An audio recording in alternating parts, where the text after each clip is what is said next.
Good morning, dear student for class 12. Today we'll be discussing the previous topic physiology and sports. आज आपके लिए बेटा topic है fractures. Fractures क्या है? मोस्टली जब हमारी जो बोन्स हैं वो ब्रेक हो जाती हैं कुछ पर्टिकुलर प्लेस है। ये प्लेस ज़रूरी नहीं है कि ये आपका सिर्फ स्लाइडली हेयर लाइन फ्रैक्चर्स हो या आपका बिल्कुल ओपन दिखने वाला फ्रैक्चर्स। कभी कभी ऐसा हो सकता है कि हॉरिजेंटल या वर्टिकल लाइंस में भी ये फ्रैक्चर्स क्लियरली शो होते हैं।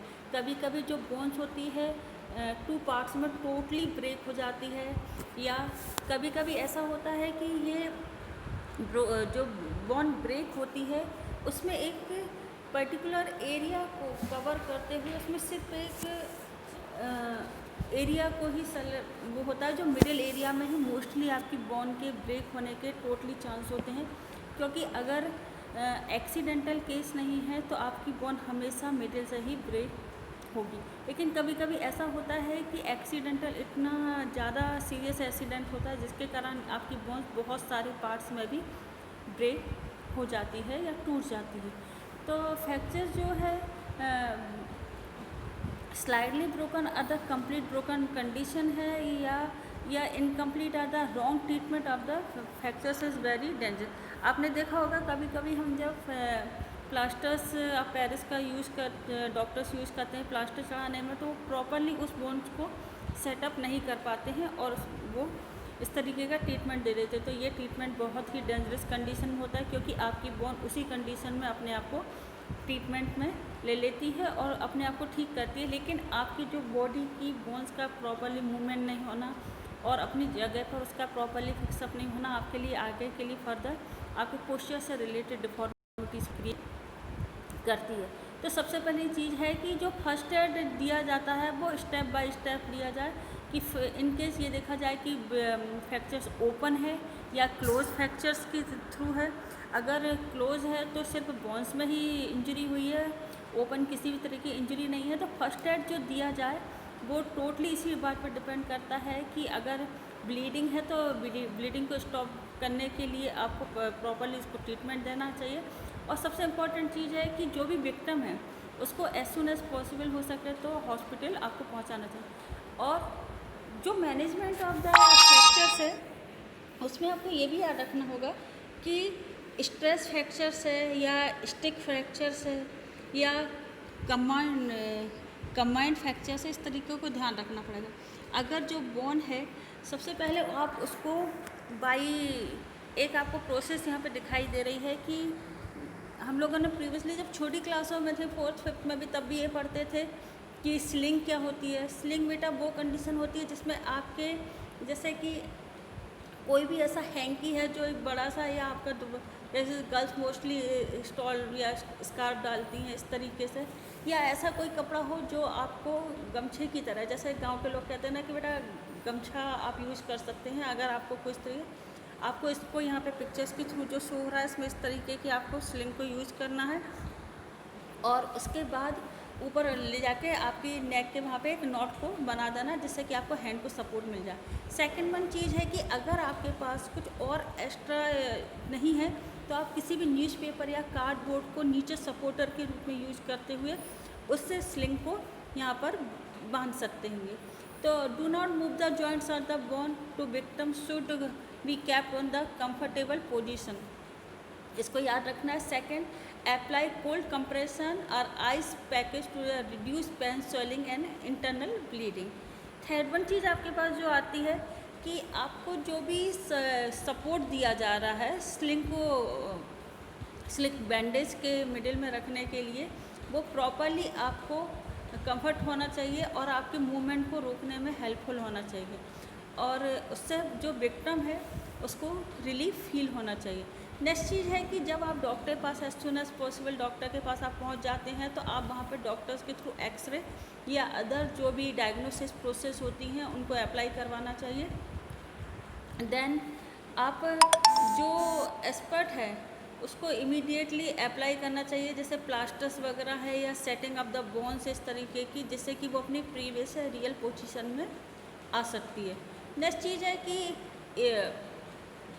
अगर हो सके तो 3 to 6 week as per the advice of the doctor आप इसको जिस तरीके से डॉक्टर्स ने आपको प्रिकॉशनली बताया है कि आपको किस तरीके से इसको ट्रीटमेंट को यूज़ करना है वैसा करना होता है। आफ्टर जब आपका प्लास्टर कट हो जाता है तब आपको रिहेबिलिटाइजेशन प्रोसेस के थ्रू आपकी मसल्स की और आपकी बोन्स की कंडीशन को प्रीवियसली लाने में हेल्प करी जाती है।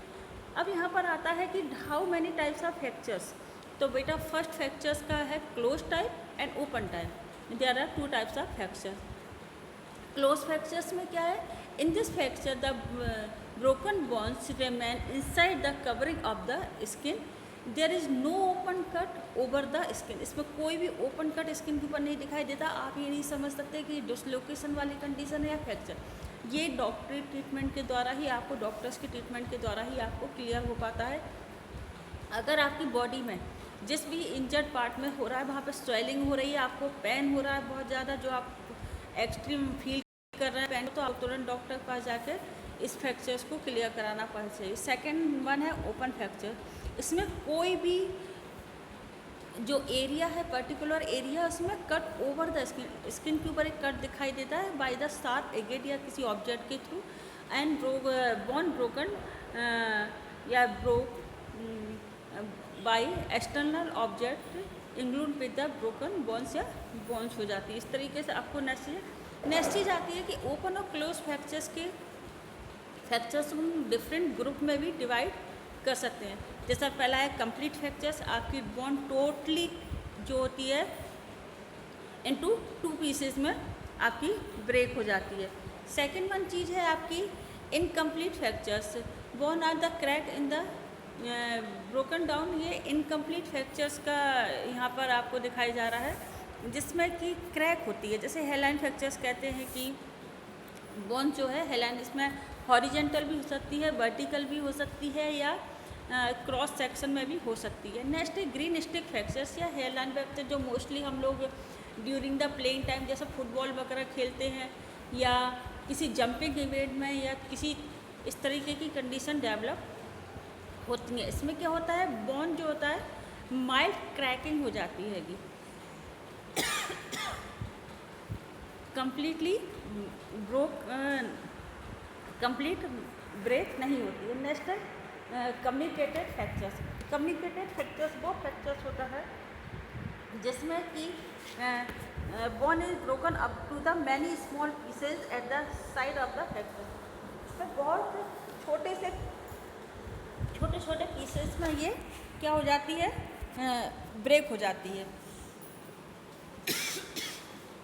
Next one your incomplete fractures या इम्पैक्ट फ्रैक्चर्स की बात करेंगे तो यहाँ पे इम्पैक्ट फ्रैक्चर्स के बारे में ये है कि the bone break in the drive into the another broken bone and when the broken ended protect into the other bone in part by the sudden impact.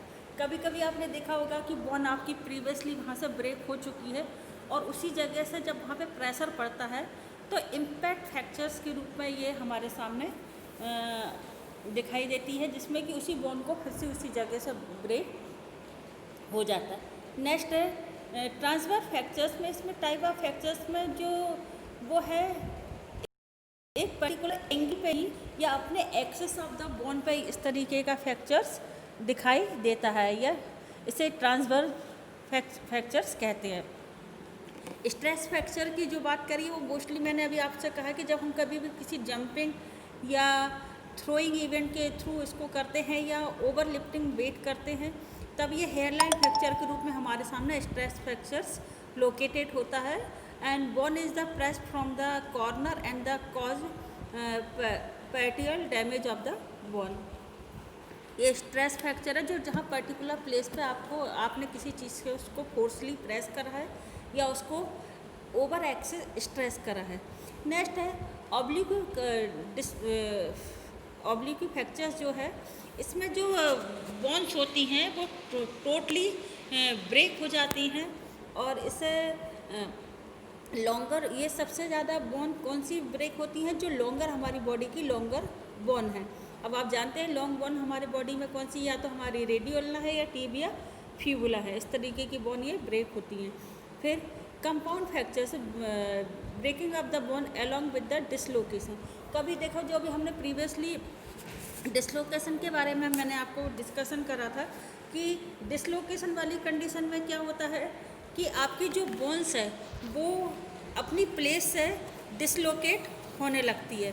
तो इस डिसलोकेशन वाली कंडीशन में एक चीज़ और आपके पास आती है कि आपका जैसे जूडो है टूर्नामेंट है, तो आपने देखा होगा कि इसमें इस तरीके की जो shoulder ball and socket joints है या इस तरीके की जॉइंट्स में इस तरीके के फ्रैक्चर्स आपको दिखाई देते हैं, जिसे हम टोटली फ्रैक्चर्स भी ना कह के डिसलोकेशन वाली या कंपाउंड फ्रैक्चर्स के रूप में इसको कहते हैं। फिर कॉम्प्लिकेटेड फ्रैक्चर्स। कॉम्प्लिकेटेड फ्रैक्चर्स वो फ्रैक्चर्स होता है जिसमें कि बोन्स जो होती है delicate organs like brain, heart, liver, kidney, nerve, blood vessels, इस तरीके की जो बोन्स होती हैं वो क्रैक या डैमेज हो जाती हैं। तो बेटा ये चीज़ आपके पास क्लियर हो गई कि इस तरीके के आपको इंजरी होने के चांसेस होते हैं। इन सब के अलावा है आपके पास कि क्या हमारे इसमें कुछ सिम्टम्स होते हैं। तो सबसे पहला सिम्टम्स है आपका severe pain around fractures in around the joints. जो आपका जहाँ पर भी आपका फ्रैक्चर्स हुआ है वहाँ आसपास आपको बहुत ज़्यादा पेन होगा। सेकंड वन चीज़ होगी swelling around the affected parts, आपकी जो स्वेलिंग होने लगती है। थर्ड वन चीज़ है कि जो मोमेंटम है वो पॉसिबल नहीं हो पाता, जैसा कि आपका हैंड का या लेग का किसी बॉडी का जहाँ पे आपका फ्रैक्चर हुआ है वहाँ मूवमेंट पॉसिबल नहीं हो पा जाता और अपनी जगह पे फिक्सअप नहीं होने के कारण बहुत ज़्यादा पेन होता है।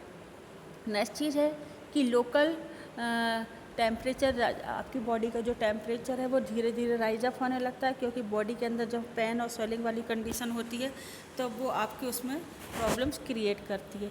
नेक्स्ट चीज़ है फ्रैक्चर पार्ट डिफॉर्म्ड। आपके जो फ्रैक्चर्स पार्ट है वो अपनी टोटली वर्किंग को कर भी नहीं पाता, जिसके कारण कि आपको बहुत ज़्यादा पेन होता है और आप अपनी वर्किंग को कंप्लीट नहीं कर पाते। अब आता है नेक्स्ट चीज़ है कि मैनेजमेंट ऑफ द फ्रैक्चर्स। तो first aid and management of the bone fractures में आपको ध्यान रखना होगा कि आपका कौन सा फ्रैक्चर है, स्ट्रेस फ्रैक्चर है या ग्रीन स्टिक फ्रैक्चर है या कम्युनिकेटेड फ्रैक्चर्स है या ट्रांसफर फ्रैक्चर्स है, ऑब्लिक्यू है, इनकम्पैक्ट फ्रैक्चर्स है। इस चीज़ को ध्यान में रखते हुए आपको first aid of the management of the bone injury दिया जाना चाहिए। तो do not move the joints और बोन, जो भी एरिया जॉइंट्स को मूव नहीं करा जाना चाहिए और जो विक्टिम है उसको कंफर्टेबल पोजीशन में उसको हैंड्स को या लेग को यहाँ पर रखा जाना चाहिए। नेक्स्ट चीज़ आती है कि सेकेंड आई से अप्लाई करनी चाहिए, जहाँ पे कि आपका स्वेलिंग है या इंटरनल ब्लीडिंग आपकी हो रही है वहाँ पे आई से अप्लाई करनी चाहिए। नेक्स्ट चीज़ है कि आपका जो भी पर्टिकुलर जो पार्ट इफेक्टेड हुआ है या फ्रैक्चर्स हुआ है वहाँ पर आपको जो सिलिंग बैंडेज होती हैं वो आपको प्रोवाइड करनी चाहिए जिससे कि उसमें मूवमेंट ना हो सके। अब यहाँ पे आप बोलेंगे स्लिंग क्या है, तो बेटा हम लोग जब छोटी क्लासेस में थे तो हम लोग को ये पढ़ाया जाता था कि फर्स्ट एड में हमें क्या क्या प्रिकॉशन लेने हैं, तो उसमें हमने स्लिंग वर्ड जैसी चीज़ सुनी है। जैसे कि एक पर्टिकुलर यहाँ पे एक पिक्चर शो हो रही है, उसमें आपके जो गले में एक सपोर्टिंग क्लॉथ यूज किया गया वो स्लिंग कहलाती है। ये मान के चलिए जैसे आपकी टाई है या आपका स्कार्फ है या आपका दुपट्टा जैसे गर्ल्स का होता है, इस तरीके से ही आप यूज़ कर सकते हैं। सपोर्टिंग हैंड्स को उसमें हैंग करिए उसमें और उसके थ्रू उसको सपोर्ट करके नेक के पीछे नॉट बना दीजिए। और अगर जहाँ पर भी आपका हैंड इस तरीके से यूज़ किया जा रहा है वहाँ पर आपको जैसे न्यूज़पेपर है या कार्डबोर्ड है, इस तरीके की चीज़ें यहाँ पर यूज़ की जा सकती हैं बाय सपोर्टिंग। नेक्स्ट चीज़ है कि विक्टिम को ये चीज़ कहा जाए कि वो अपने उस पार्ट को मूव ना करे और एज सून एज पॉसिबल हो सकता है तो आप डॉक्टर्स के पास जाके उनका एक्सरे करवा कर या डायग्नोज करवाइए, जिससे कि उस पर्टिकुलर पार्ट पर किसी भी तरीके का आउटसाइड इफेक्ट ना हो। और आप ये है कि जो अप्लाइड प्लास्टर है सबसे पहले डॉक्टर्स को उसकी प्रीवियस या रियल पोजीशन पे उस पार्ट को रखना चाहिए, जिससे कि वो अपनी मूवमेंट ना कर सके। उसके बाद है कि ये 3 to 6 वीक जो है आपको 3 to 6 वीक तक इसको एक्सपर्ट की एडवाइस के अनुसार जब तक वो प्लास्टर रखने की कहते हैं वो रखना चाहिए। देन आफ्टर जब आपका ट्रीटमेंट कंप्लीट हो जाता है तो आपकी डिसलोकेशन जॉइंट्स ऑफ बोन जो है या फ्रैक्चर्स है उसको आपको रिहेबिलिटाइजेशन प्रोसेस के थ्रू किसी फिजियोथेरेपिस्ट से अप्लाई करवाना चाहिए, जिससे कि आपकी मसल्स और जो जॉइंट्स हैं वो प्रॉपरली अपनी प्रीवियस कंडीशन में आ सके और आप प्रॉपर वर्कआउट को कर सकें। तो बेटा यहाँ पर सबसे इम्पॉर्टेंट चीज़ है कि मसाज और जो रिहेबिलिटाइजेशन की मैं बात कर रही हूँ, तो रिहेबिलिटाइजेशन एक प्रोसेस होती है जिसमें rehabilitation is process of the running and the returning the lost strength और the fitness of the injured part. आपका जो भी पार्ट है, जैसे आपका लेग फ्रैक्चर्स है या हैंड फ्रैक्चर्स है या मसल्स पुलिंग है या क्रैम्प है, इस तरीके की उनको डॉक्टर्स की उसमें एक्सपर्ट एडवाइस के अलावा फिजियोथेरेपिस्ट से लास्टली हम लोग मसाज और एक्सरसाइज के थ्रू अपनी लॉस्ट स्ट्रेंथ को वापस लाया जा सकता है। तो रिहेबिलिटाइजेशन प्रोसेस जो है एक important part of the treating sports injury के लिए इम्पॉर्टेंट पार्ट है। और रिहेबिलिटाइजेशन प्रोग्राम इसका एक एम है कि आपका जो भी इंजर्ड पार्ट हुआ है उसको प्रीवियसली आपके नॉर्मल फंक्शनिंग में रिटर्न आपको लाया जाए और आपकी मूवमेंट को एक्सरसाइज के थ्रू बेटरली परफॉर्म कराया जा सके।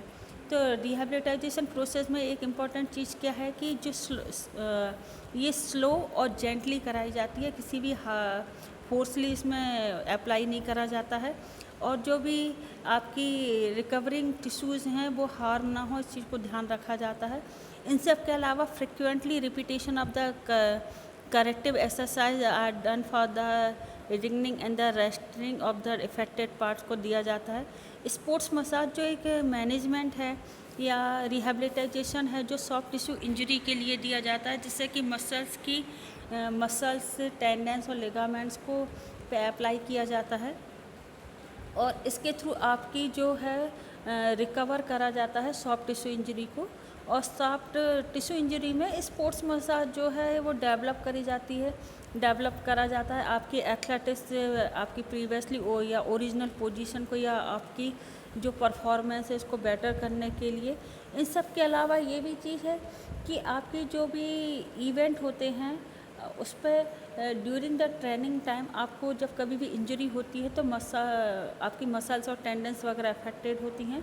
तो sports massage is the good for the chronic pain and the restricted range of the motion. इसमें massage involve the various techniques such as the pressurise या वाइब्रेशन या frictions या प्रेसियन, इस तरीके की प्रोसेस आप लोग अप्लाई करे जाते हैं। तो जो स्पोर्ट्स मसाज है वो प्री इवेंट भी होती है, पोस्ट इवेंट भी होती है, ड्यूरिंग द रिहेबिलिटाइजेशन स्पोर्ट्स मसाज भी होती हैं जिससे कि रिकवरी मिल सकती है। तो बेटा ये जो चैप्टर है इसमें टोटली आपको याद रखना होगा कि massage calm the nervous system and promote a sense of the relaxation and the wellbeing. जो भी आपको कंडीशन है that reduce the tension and anxiety. Third improve blood circulation. Next चीज़ आपकी जो लिम्फेटिक सिस्टम है उसको आपकी बॉडी में वेस्ट प्रोडक्ट को बाहर निकालने में भी हेल्प करती है। नेक्स्ट चीज़ है कि आपकी जो क्रैम्प, स्ट्रेन और स्प्रेन है उससे भी आपको ये रिलीव करवाती है। नेक्स्ट चीज़ है massage therapy can help in the pain management in the condition such as the arthritics, sciatica and muscles spasm. इस तरीके की कंडीशन आपको रिहेबिलिटाइजेशन प्रोसेस में आपको या मसाज प्रोसेस के थ्रू आप लोग अप्लाई कर सकते हैं। तो बेटा हम लोगों ने जो डिस्कशन करा उसमें सबसे इम्पॉर्टेंट चीज़ें जो हमने डिस्कशन करी कि डिसलोकेशन क्या जो आपके ball and socket joints injury में होता है। इन सब के अलावा आपके पास आज फ्रैक्चर्स के बारे में हम लोगों ने करा। आपको जब कभी भी आप इससे रिलेटेड पिक्चर्स वगैरह आप जब कभी इससे रिलेटेड नोट्स बनाएंगे तो बेटा आपको ध्यान रखना होगा कि आपको इस चीज़ को प्रॉपर्ली ध्यान देना है कि आपके अगर 5 मार्क्स का क्वेश्चन आता है तो उसमें से आपके 4 मार्क्स आपके थ्योरी पर डिपेंड है, लेकिन आपका 1 मार्क्स आपके यहाँ पे बने हुए डायग्राम पर भी डिपेंड करता है। क्योंकि हाँ, एज ए एग्जामिनर मैं आपको एडवाइस देना चाहती हूँ कि आप जब कभी भी किसी भी नोट्स को लिखें और उसमें डायग्राम अगर मेंशन है तो आप उसको वहाँ पे मेंशन करने की ज़रूर कोशिश करिए, क्योंकि उससे कहीं ना कहीं आपका हाफ मार्क्स या 1 मार्क्स आपको कलेक्ट कर सकते होंगे। तो आई होप आज आप इस वीडियो के थ्रू ये जान गए होंगे कि ये चैप्टर आपके लिए कितना इम्पोर्टेंट है, और इस चैप्टर के थ्रू आप अपनी उन चीज़ों को समझ सकते हैं जो कि हम लोग प्रीवियसली डिस्कशन करते आ रहे हैं। इन सब के अलावा एक चीज़ और आपसे मैं डिस्कशन करना चाहती हूँ, वो है आपकी सॉफ्ट टिश्यू इंजरी में राइसर, RICER, राइसर के बारे में जैसा हम लोगों ने प्रीवियसली डिस्कशन करा था। R फॉर रेस्ट है first, and second I for ice, compression, evolution है, रिहेबिलिटेशन। तो इसमें क्या है, rest is the plain completely movement of the joints immediately, जिससे कि आपको रेस्ट मिलता है और फिर आपको आगे के फर्दर उसको आप लोग कर सकते हैं। इमीडिएट कोल्ड कंप्रेशन आइस जो अप्लाई करते हैं, जिससे कि इंटरनल ब्लीडिंग वगैरह हो रही होती है, उससे भी आप लोग रिलैक्स कर सकते हैं। थर्ड वन है compression banding should be the, जिससे कि आप क्रैप बैंडेज की बात कहते हैं, वो एक कंप्रेशन बैंडेज है जिससे कि आप किसी भी वर्किंग को आपकी मूवमेंट नहीं होता। दूसरी चीज़ है कि आपका जो अफेक्टेड पार्ट है वो स्वेलिंग को भी रिड्यूस करता है। नेक्स्ट चीज़ है evolution the affected parts, elevate जो ई है इवोल्यूशन या affected parts above the level of the heart by the spleen of support, आपको ये सपोर्ट देता है। And last for your rehabilitization या रिफ्रेशल, इसमें आपके लिए कंपलसरी है कि आपकी जो भी कंप्लीट रिकवरी हो जाती है उसके बाद रिहेबिलिटाइजेशन प्रोसेस स्टार्ट की जाए, जिससे कि आपकी वापस जो प्रीवियस स्ट्रेंथ है वो आपको रिकवर कर सके, जो आपके जॉइंट्स एंड मसल्स को यहाँ पर वर्किंग में हेल्पफुल हो सकती है। तो बेटा आई होप आप इन सब चीज़ों को यहाँ पे क्लियरली समझ गए होंगे कि हम लोग किस तरीके से इसमें डिस्कशन कर रहे थे। तो बेटा आपके लिए 1 मार्क्स का क्वेश्चन है, what is the riser. Second one, what is the price, PRIC। देखिए यहाँ पर एक क्लियर है PRICER, प्राइजर, ध्यान रखिएगा ये डिफरेंट वर्ड हैं। इसमें फर्स्ट और सेकंड नंबर के अकॉर्डिंग टू कैपिटल लेटर्स को आप लोग ध्यान से रखिएगा। एंड थर्ड वन, एक चीज़ और मैं आपको बताना चाहूँगी, वो है माइस। माइस क्या होता है मैं आपको ये बताना चाहूँगी, MICE। माइस एक ऐसी कंडीशन है जिसमें कि आपको फर्स्ट M फॉर मोबिलाइजेशन, बेटा ध्यान से सुनिएगा, first M for mobilisation, second ice, third compression, fourth evolution. तो mobilisation process should be started with the moderate and light exercise to restore the normal range of the movement of the joints, parts and avoid wasting of muscles. The duration and intensity should be increased. If there is pain during the exercise, stop immediately. तो बेटा अब आपके पास 3 चीज़ें आ गई हैं। First is your price, second one is your riser, third one is your mice. तो बेटा इनको 1 मार्क्स के क्वेश्चन के थ्रू आप करिएगा। And how many types of the, second question आपका बनेगा how many types of the fractures. There are 2 types of fractures, first is the open fractures and second one is the close fractures. Next question, what is the dislocation.